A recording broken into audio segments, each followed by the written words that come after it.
warahmatullahi wabarakatuh. Perkenalkan, nama saya Anggi Tektonia Grandis, NIM A510190188. Saya dari Prodi Pendidikan Guru Sekolah Dasar Universitas Muhammadiyah Surakarta. Di sini saya akan mencoba menjelaskan tentang salah satu masalah sosial yang dihadapi oleh peserta didik sekolah dasar. Masalah yang akan saya angkat adalah tentang pembangkangan atau negativisme. Apa yang dimaksud dengan pembangkangan itu? Pembangkangan atau negativisme merupakan wujud perlawanan dari anak atas ketidaksetujuannya mereka dengan pendapat atau perintah yang telah disampaikan oleh orang dewasa. Lalu apa saja faktor-faktor yang mempengaruhi dari masalah pembangkangan ini? Tentunya banyak sekali faktor-faktor yang mempengaruhi hal tersebut, baik dari faktor internal dari anak dan faktor eksternalnya. Kita mulai membahas dari faktor internalnya terlebih dahulu. Apa saja sih faktor internal yang mempengaruhinya? Di dalam faktor internal ini ada poin pertama, yaitu kematangan. Kematangan pada siswa ini di dalam bersosialisasi memerlukan kematangan secara fisik dan secara psikis untuk mampu mempertimbangkan proses sosialnya, seperti memberi dan menerima pendapat orang lain. Hal ini memerlukan kematangan intelektual dan emosi pada siswa. Semakin matangnya intelektual dan emosi pada anak, maka anak ini akan berperilaku sesuai dengan norma dan paham membedakan mana yang baik dan mana yang buruk. 2. Ada kapasitas mental, emosi, dan inteligensi. Pada perkembangan emosi pada anak ini mempengaruhi perkembangan sosial pada anak. Jadi, anak yang memiliki kemampuan intelektual yang tinggi dan keseimbangan dalam emosinya, maka akan mempengaruhi di dalam perkembangan sosial anak. Yang ketiga, ada jenis kelamin dan umur. Pada faktor jenis kelamin ini, pada permasalahan pembangkangan cenderung dilakukan oleh anak laki-laki karena dirinya merasa kuat dibandingkan dengan anak perempuan. Lalu faktor umur.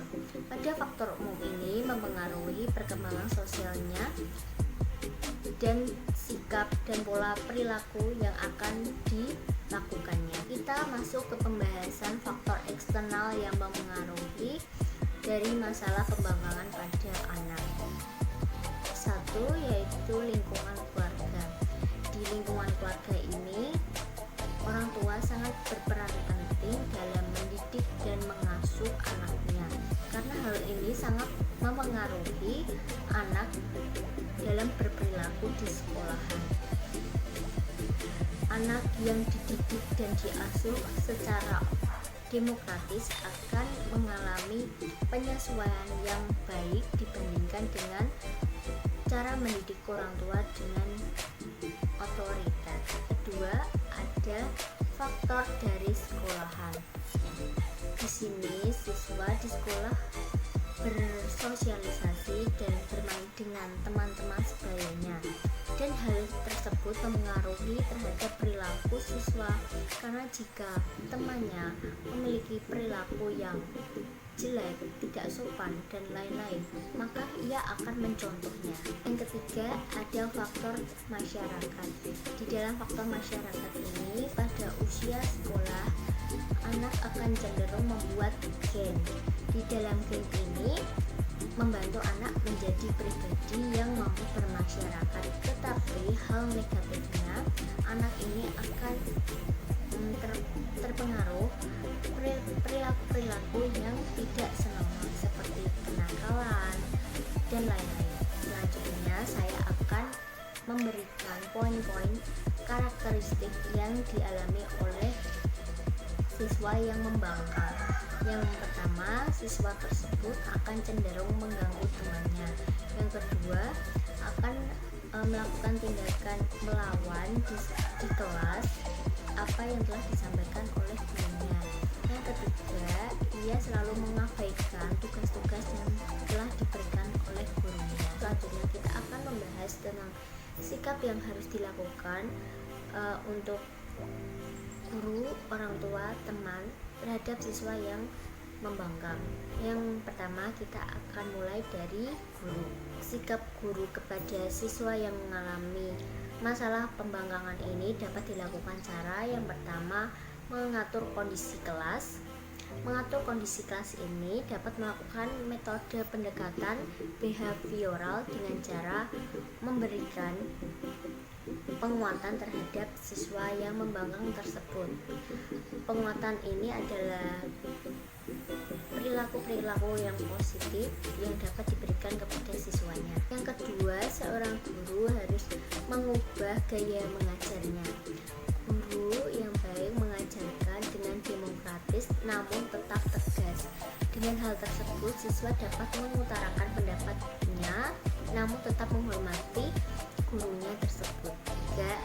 Dapat menerapkan disiplin di kelas, di sekolah, lalu dapat membangun komunikasi yang baik ketika di kelas. Seorang guru harus membangun komunikasi yang baik dengan siswa-siswanya.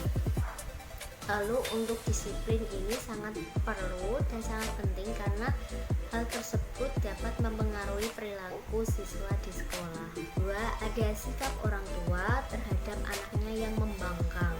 Ketika anaknya membangkang, maka orang tua tidak boleh untuk melakukan tindakan kasar terhadap anaknya.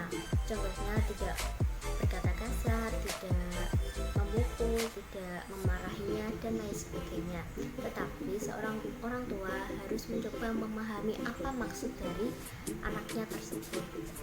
Dapat dengan mengkomunikasikan, berbicara dengan halus dengan anaknya. Kedua, seorang orang tua harusnya mendengarkan suara hati dari anaknya.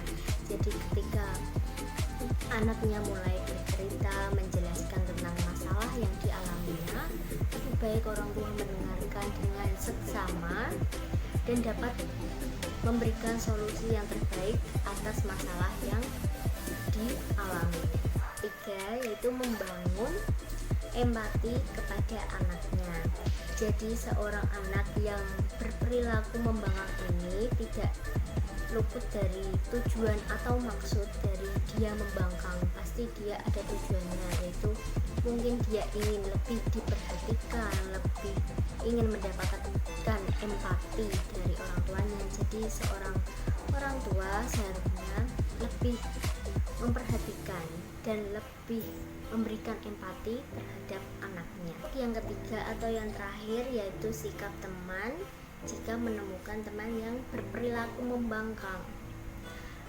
Perilaku yang dapat diambil yaitu dapat mencontohkan perilaku yang baik atau perilaku yang positif, seperti ketika ada teman yang mengutarakan pendapat, kita mendengarkan dengan baik, dengan seksama, tidak membantah apa yang telah dijelaskan oleh guru, lalu bersikap sopan terhadap guru dan lain sebagainya. Hal tersebut dapat kita contohkan kepada teman yang berperilaku membangkang.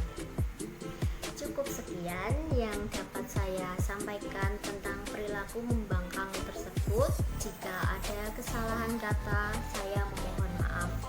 Wassalamualaikum warahmatullahi wabarakatuh.